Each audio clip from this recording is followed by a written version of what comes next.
Welcome to మన TV. Kurnool జిల్లా ఎమ్మిగనూరు ప్రభుత్వ ఆసుపత్రిని ఎమ్మెల్యే డాక్టర్ బివి జయనాగేశ్వరరెడ్డి పరిశీలించారు.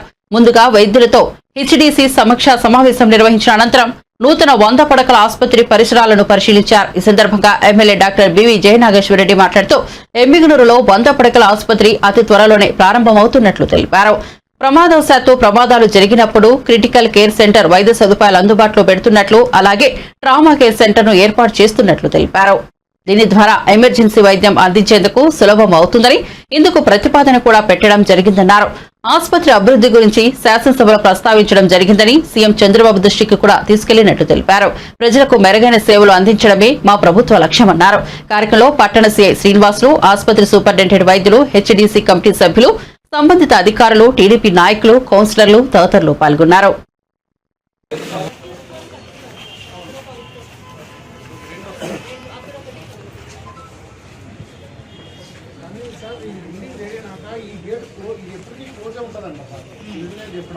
మనం ఎంట్రీ అంబులెన్స్ అన్నీ అక్కడి నుంచి రావాలి, డైరెక్ట్గా అంబులెన్స్ అందరూ అక్కడి నుంచి ఇక్కడికి రావాలి. నాకు అర్థం కాకపోతున్నాను అంబులెన్స్ అనేది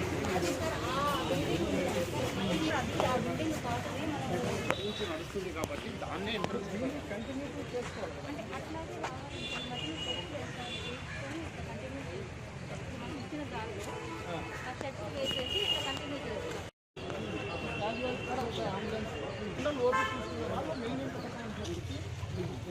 రోడ్డు ఇది కూడా రోడ్డు వేస్తాం సార్, మీకు అంబులెన్స్ ఇచ్చే ఉంటాయి. 2 గేట్లు మార్క్ చేసి అవునండి, సేమ్ అదే టైప్లో ఇదే యాంగిల్లో దీనికి దానికి ఒక షెడ్ వేస్తామన్నారు సార్. పేషెంట్ వర్షాకాలం షిఫ్టింగ్ దానికి దీనికి ఇంకోటి కనెక్ట్ చేశారు, అది చేస్తామన్నారు సార్.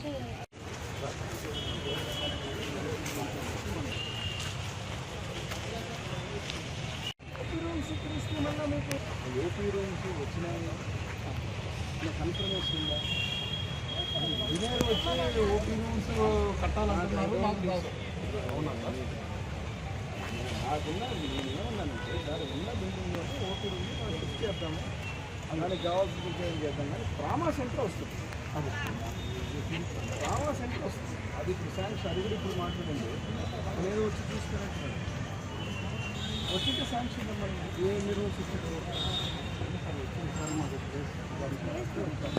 ఎందుకు ఆలస్యం?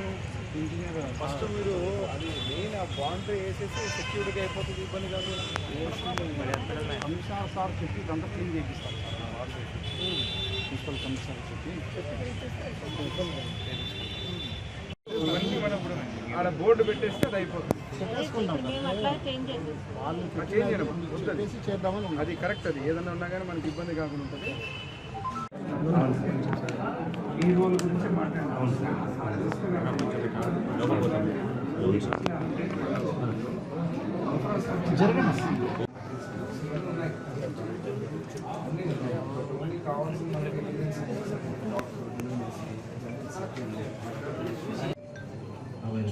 एक्सरे यूनिट अवेलेबल, सीटी नाट अवेलेबल,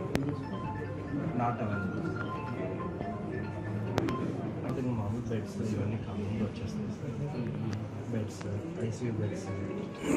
కేర్ సెంటర్కి మనకు బడ్జెట్ ఏమైనా ఇచ్చారు? ఇదంతా రిక్వైర్డ్, అదంతా రిక్వైర్డ్. మనకి ఒక్కొక్క ఫోటో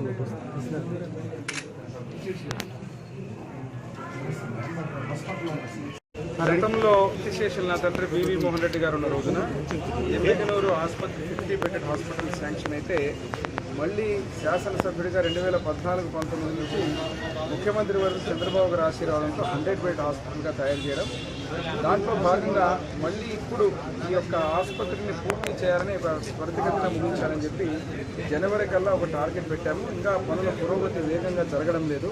దాని మీద టైం లైన్ ఇచ్చి వెంటనే హాస్పిటల్ ప్రక్రియ ఏదైతే ఉందో పూర్తి చేయాలనేది ఒక ఉద్దేశం అయితే, రెండవది ముఖ్యంగా మన ఏరియా ఈరోజు చూస్తే ఇటు మంత్రాలయం విపరీతంగా పిలిగ్రిమేజ్ సెంటర్లో గురు రాఘవేంద్ర స్వామి దర్శనానికి వచ్చేటువంటి భక్తాదులు కానీ, అదే రకంగా ఇటు ఆదోని కావచ్చు, పత్తికొండ కావచ్చు, ఆలూరు కావచ్చు, కోడుమూరు కావచ్చు, మధ్యలో ఉన్నటువంటి మన ఎమ్మిగనూరు, ఈ ఎమ్మిగనూరులో ట్రాఫిక్ యాక్సిడెంట్స్ కానీ, క్రిటికల్ సర్వీసెస్ కానీ, ఎవరికైనా మనిషికి ప్రమాదం జరిగితే ఇక్కడ పూర్తి స్థాయిలో ట్రామా కేర్ సెంటర్ లేకపోవడం వల్ల 100 బెడెడ్ హాస్పిటల్ వచ్చినా కూడా ఆ ట్రామా కేర్ సెంటర్ వస్తే ఏదైతే ఎమర్జెన్సీ సర్వీసెస్ ఇవన్నీ కూడా హ్యాండిల్ చేయడానికి అవకాశం ఉంటుందని చెప్పి ఈరోజు హెచ్డిఎస్ మీటింగ్లో మేము డాక్టర్లు మేమందరం కూడా ఒక నిర్ణయం చేసి ఎమ్మెగనూరుకు ట్రామా కేర్ సెంటర్ ప్రతిపాదన పెట్టడం జరిగింది. నేను గతంలో మీరు చూసారు శాసనసభలో కూడా నేను ప్రత్యేకంగా మంత్రివర్యులు ఆరోగ్య శాఖ మార్చులకి అదే రకంగా ముఖ్యమంత్రి వారి దృష్టికి కూడా స్పీకర్ ద్వారా సభ ద్వారా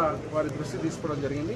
ఈరోజు ముఖ్యంగా మా ఎమ్మెగనూరు సిహెచ్ ఏదైతే ఉందో ఇటు హైవేకి దగ్గర ఇటు మరి అదేవిధంగా పిల్గ్రిమేజ్ సెంటర్ అయిన మంత్రాలయంకు దగ్గర కానీ ఏదైతే ఈ వైద్య సేవలకు సంబంధించి అత్యవసర సేవలకు సంబంధించి ఎవరికైనా ఏదైనా ప్రమాదం జరిగితే ఇక్కడున్న డాక్టర్స్ వారికి ఎక్విప్మెంట్ కానీ వారికి ఉన్నటువంటి వ్యవస్థ అందుబాటులో పూర్తిగా ట్రామాకు సంబంధించినటువంటి వ్యవస్థ అందుబాటులో లేకపోతే వాళ్ళందరినీ కర్నూలుకో లేకపోతే ఆదోనికో పంపించేటువంటి పరిస్థితి. అత్యవసరంగా ప్రాణాలను స్టెబిలైజ్ చేసి ఆ స్టెబిలైజ్ చేసిన పేషెంట్ని అక్కడికి పంపించిన ప్రాణాలు కాపాడేటువంటి పరిస్థితి ఉంది.